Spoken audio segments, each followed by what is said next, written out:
All right, welcome back. And for the last session in this block, it says here Eloise, but no, this is Ducky. She's a computing student. She works part-time as a web developer at a Tasmanian web agency, Take Flight. Her main technical interests are in games technology, human-computer interaction, geographic information systems, and any way she can combine all three. Everyone, please welcome to the stage, Ducky.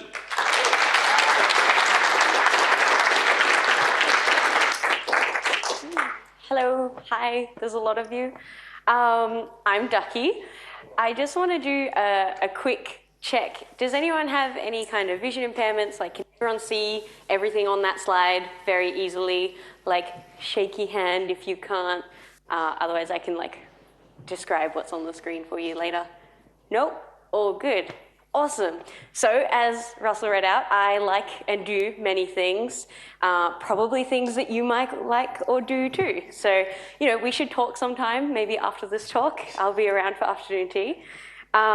Something I don't do or have is I am not a health professional. I do not have any qualifications in that area. So that's a bit of a disclaimer. And why? Because as you may already know, I'm going to be talking about mental health, and I'm going to be talking about its occurrence and effects in the technology and development kind of spheres. So hopefully something that you might all be able to relate to in the tech department. Because I'm not a professional, this talk is basically a compilation of personal and shared experiences that I have from myself, obviously personal, and from other people. Lots of anecdotal evidence and lots of papers I've read, because I like to read papers in my spare time for some reason. So first, a bit of foundation for the talk. What is mental health?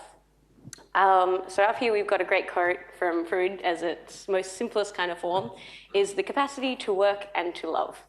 The more kind of broad definition from Wikipedia, the reliable source it is mental health is a level of psychological well-being. So the World Health Organization says that this can be subjective to well-being, perceived self-efficacy, autonomy, competence, and intergenerational dependence, as well as self-actualization of one's intellectual and emotional potential, among a lot of other things. So this, I can't actually read my notes, can be affected by a lot of things like cultural differences, other subjective assessments, and competing professional theories. I think that last one comes into play a lot when we're talking about the technology and development. So one important thing about this is mental health does not mean mental illness. Mental illness is a part of mental health. So mental illness is a part of poor mental health and can lead to lots of things like physical symptoms, as well as wider effects on people's lives.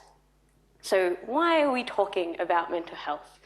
Well, it has a bit of a stigma, which I like to think it is being slowly destigmatized thanks to lots of people talking openly about it. Education and awareness of it is generally increasing. But I still think it's really important that we talk more and more about it so that we can help each other and find out better ways to how we can help. So obviously, if we have more awareness and education, that will lead to more good mental health, which is the smiley face, whereas poor mental health can lead to a range of more negative emotions. And this is slightly inaccurate because good mental health does not mean that you can't be sad and have other emotions. You can still be perfectly mentally healthy and experience a wide array of emotions. Just the negative ones in poor mental health can be even worse. That's why we're talking about it. And another really important thing is mental health is not just depression.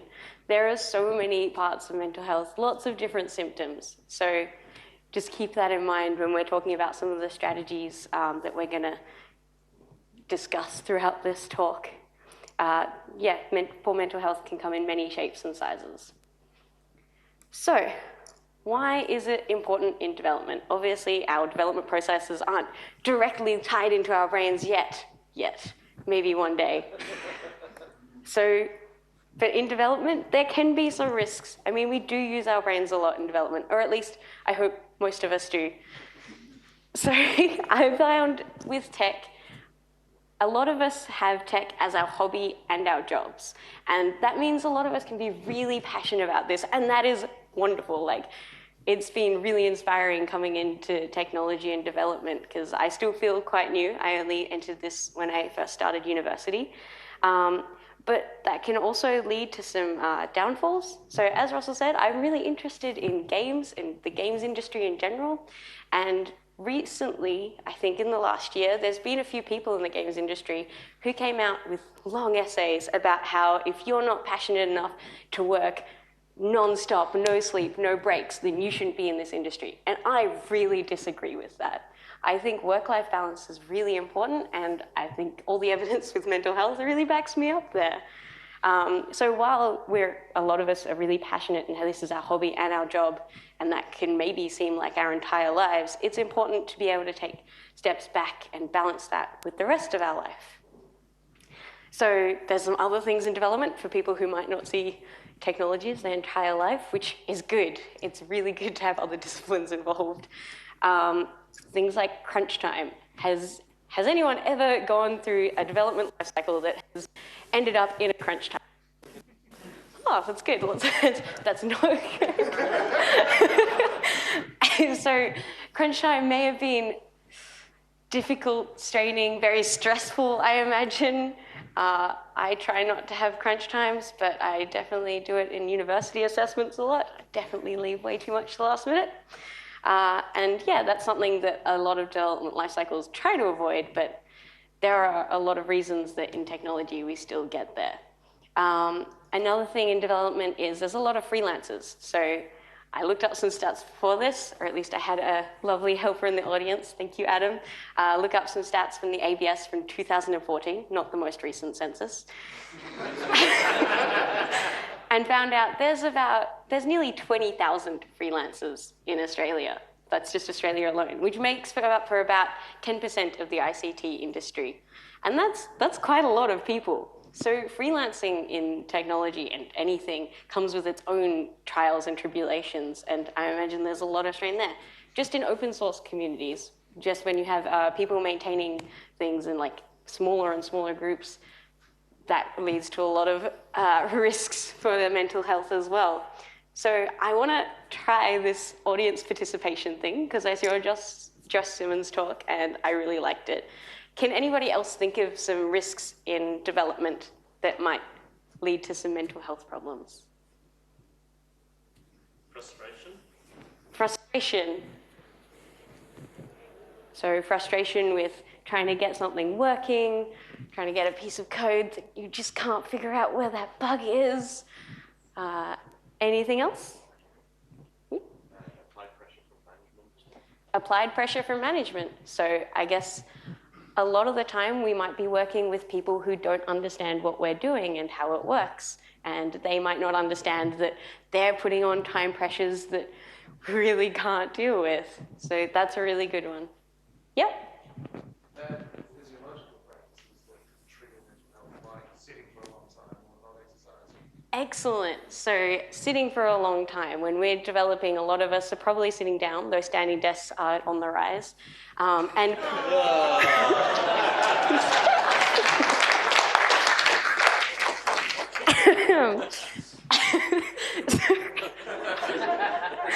I didn't even mean that, I swear. There was no pun intended. So yeah, prolonged sitting. There are so many papers out there right now telling us how prolonged sitting is really bad for us. Though there are a few suggesting that standing isn't super great either. So that's to do with our posture, and I am definitely bad with that. There's lots of treadmill desks, hopefully, one day. But yeah, that's definitely a thing. Also, if we're encouraged to work longer and longer hours, that doesn't help that either. Can anybody think of anything else? Yes? Multitasking. How many? I have about 2 monitors. Who has more than 2 monitors? I am so jealous. But yeah, if you've got more than 2 monitors, you've probably got lots of different things on those screens. So multitasking, when you've got to try and move your mind around all these different things, that could definitely cause a strain. Cool. So as you can see, there's lots of risk factors in development and technology. So what can we do? It just won't go away. Well, one of the things we can do is talk about it, try and destigmatize it, because a lot of people think if they talk about it, they could lose their jobs. Other people might judge them in a negative light. So I'm trying to do my bit by talking to you guys, and hopefully this helps. But there's more things we can do. So as individuals, we could go to the talk that's in this very room after afternoon tea. I hear there's going to be a great one about burnout and strategies to deal with that. But yeah, self-care is a really big part. So recognizing things that make you tick and like when you're about to take a downward turn, because nobody knows you better than you know yourself. So finding talks like this and going through the internet to find other things and recognizing the signs within yourself for when you think things are about to go downhill. And don't be afraid to put your health before a project. So especially in open source, lots of people might think, like everyone's relying on you, you're the only person who can do this job. It's okay to take a step back. Without you being there and being healthy, then that's not going to get done anyway. And there are lots of people in the world that can help. So asking people to help and putting yourself and your health first. I'm also going to try a little practical exercise right now. So there's this very popular kind of notion at the moment called mindfulness, and it's a type of meditation and a mental state which can be achieved by focusing your awareness on the present moment while calmly acknowledging and accepting your feelings. So feeling that you might be stressed or anxious, like if you're giving a talk, and just focusing on that and just being okay with that. That is happening to you. It's there. It's not going to be there forever, and it's not actually hurting you right now. So I'm going to try one of these exercises. I actually do this one sometimes when I'm trying to go to sleep, and I've somewhat found it useful. I know a lot of people find it a lot more useful than I do because I don't do it very often, but hopefully it might help some of you. So I'm going to ask you all to close your eyes.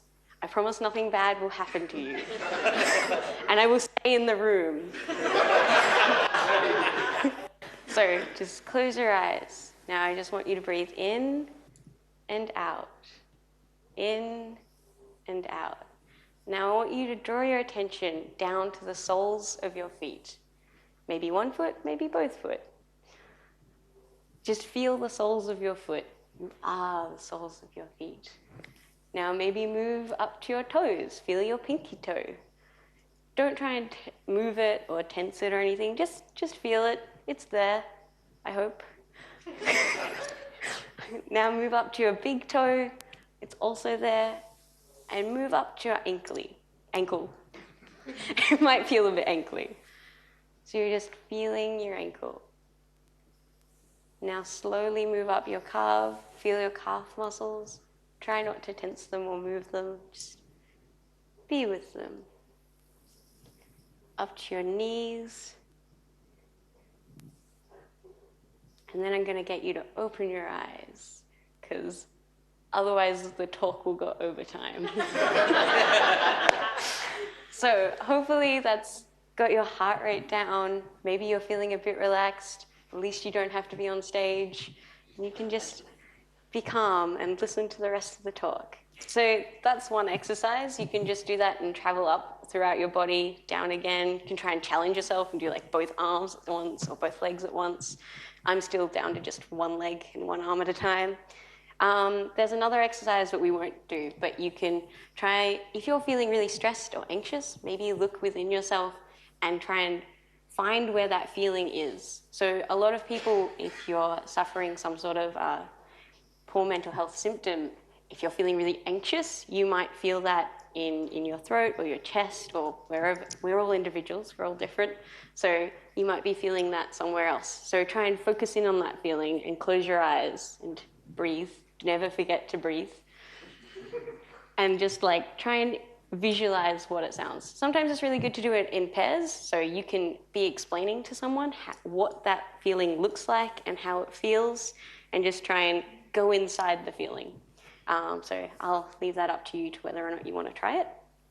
So meditation is a really good strategy for helping with your self-care. But how do we help other people around us? We can't meditate for them, though I hear there's some other things that maybe you can, if you're particularly religious or something, you could try and pray for them. But there's some more hands-on approaches that don't actually involve hands-on at all. So other people are like your family, your friends, your co-workers, team members and things. And some of the things you can do, has anyone heard of Are You OK Day? Yep. So as you might be able to tell, it's basically asking people, are you okay? But it's a little more than that. So there's actually a website with much more detailed instructions, but if you're gonna ask someone, are you okay, in more than just a small talk manner, you've got to really listen to them.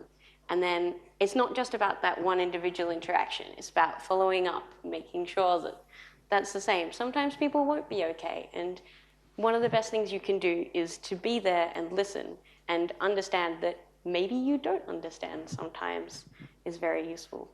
And a really positive thing that I really love, and I've seen Katie do this several times, so thank you, Katie, is saying thank you and complimenting people. So I want to say thank you to Katie for thanking me and being lovely all the time and plaiting my hair. How awesome are these plaits? I cannot do these plaits that well. So yeah, maybe take your time, some time out of today to thank someone. If you've met someone and they taught you something you've never known before, just be like, hey, that was awesome. Thank you for teaching me that. Moving on to workplaces, because we all want to level up our water cooler chat. I don't know if you all have water coolers, but some practical things for these spaces might be if you're in a management position or some sort of authority in the workplace, maybe you could organize a breakout space. So when people are feeling like a little under the pressure, feeling all the pressure and stress, maybe they can go to a quiet room. I don't know how I feel about this, but a lot of people find a lot of comfort in coloring books. So there's lots of adult coloring books, and it's just something totally kind of mindless that you can do and focus on. Something I do on a personal level is I watch Korean dramas because I can totally just don't have to care, just watching this mindless thing. And at the end of the series, I feel like I accomplished something. I didn't, but I finished it. So yeah, just having these sorts of things around can be really helpful. There's also activity therapies. So coloring is one of those, but you can have kind of group activity therapies. It's kind of like team building exercises, but maybe good for mental health as well instead of trust challenges. And the biggest thing everyone can do, and especially in workplaces, is have some empathy and understanding for the people around you. Just doing that could really help some people's job satisfaction, and that really helps retain good workers and produce good work. Like, there is no downside to caring about your workers' mental health because it's going to get you a lot better results. And being self-employed doesn't change this. Being a maintainer of an open source project doesn't change this. You've got to look out for yourself as well. And sometimes we are our harshest critics. So if you are in charge of managing yourself, maybe make a nice activity for you to do. There's also kind of wider communities, and I think the biggest thing we can do with those is awareness and promoting the destigmatization of this. And there's really some really great resources, like very developer focused. There's Prompt, which is an initiative from the Travis Foundation, which is all about destigmatizing these and getting people to talk about it more. There's also some great hashtags out there for anyone on Twitter. Hashtag DevPressed gets you a lot. There used to be a great website with that as well, but unfortunately it's gone down since I first wrote this talk. But yeah, there's also, like, if you are a particularly great, like, if you have lots of friends, maybe talking to them, and on this level, you're all my friends now. I'm talking to you all about mental health. So I hope you're all okay. But technology isn't all bad. And this is what I really, really want to talk about. There's tons of things that technology is doing to help with mental health. So Who here owns a smartphone? Wow, not everyone. That's really interesting. So there's lots of little apps to help you manage your own mental health. So there's apps that have so many different features. There's panic buttons, there's journals and mood tracking, there's exercise tracking, and some really cool stuff that I'm excited about is the use of different senses. So there's a lot more research coming out about how different physiological responses can indicate where you are with your mental health. So one of these is heart rate variability. So some people with bipolar disorder, it can help, their different rates of their heart can help track whether they might be about to go into a downward swing. And so the sensors on a lot of later models of smartphones can track this, and so they can find out if maybe they're about to go on a downward turn, which is really cool. There's a lot of indirect tools as well. So just the internet itself is helping promote awareness, increase education, and as you may have seen from the talk before this one, there's even tools to help research mental health. So PsychoPy is helping with experiments, and that will be really helpful for mental health and finding out more about what we can do and what causes it, and yeah, just generally how we can look after ourselves. And yeah, we can all talk to each other on the internet, hopefully. So there are some great open spaces where people can share stories and make sure that no one feels alone. So I hope that's been really helpful, and I hope you can all keep talking to each other about this, be open about it, and other than go to the talk after afternoon tea in this room, I hope that's what you can do and say thank you to each other. Thanks.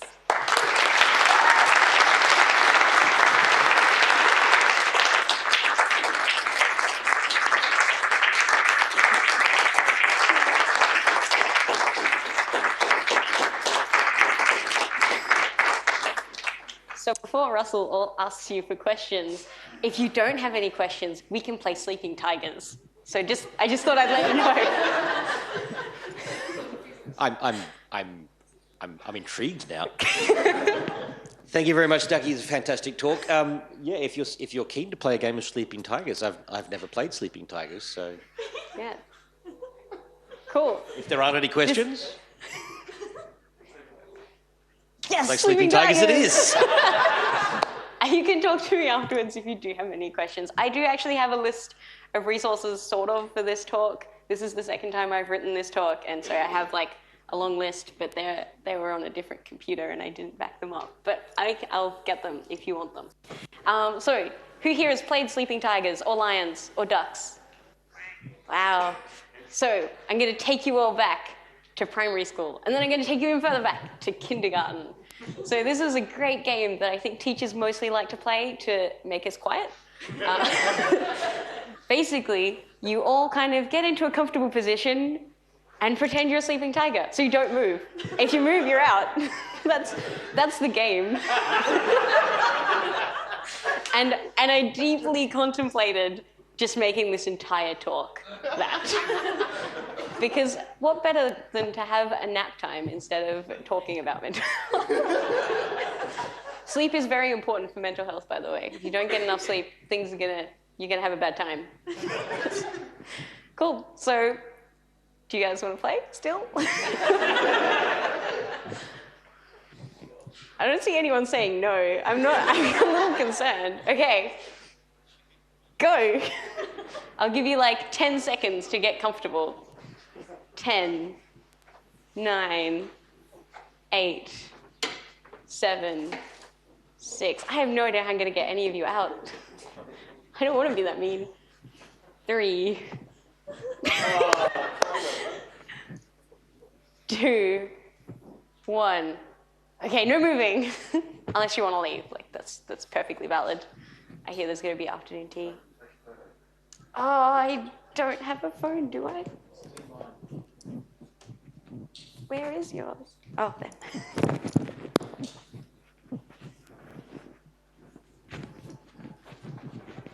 I'm just so excited. I got a room full of people to play. I didn't see it. It's like... I need longer arms. I wonder if I can do like a...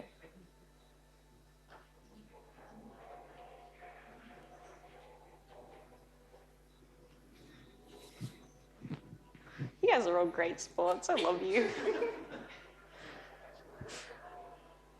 Laughing doesn't count as movement. It's involuntary.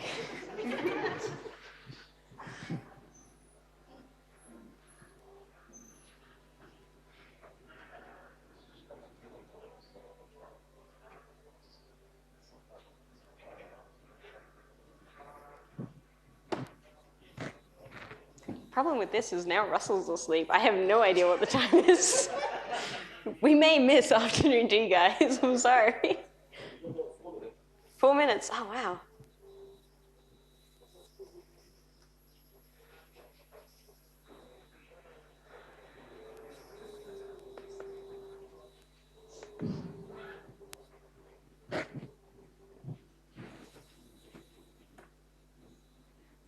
This is going to look great on the recording.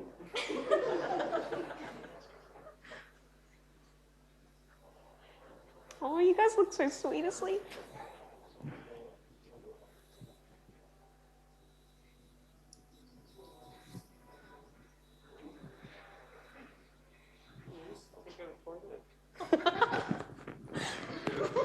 Well, I guess you'll just have to move to get out.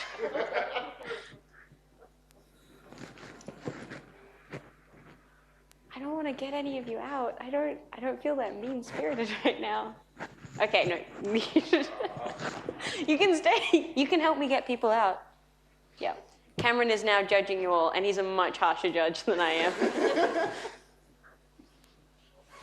I couldn't do landscape. There you go.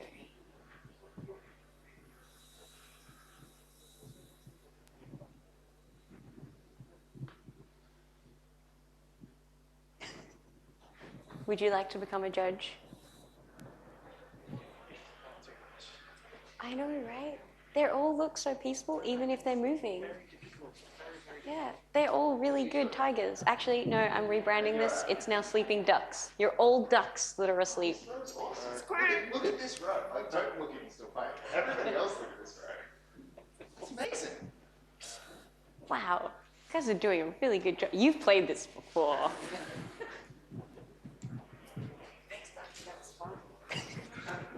Best game ever. Try it with any small children. Highly recommend it.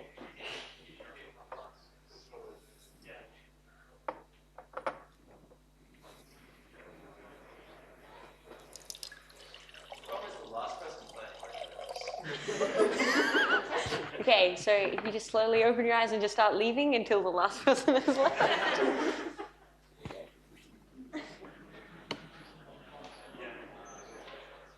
All right, ladies and gentlemen, thank you very much. Thank you very much, Ducky.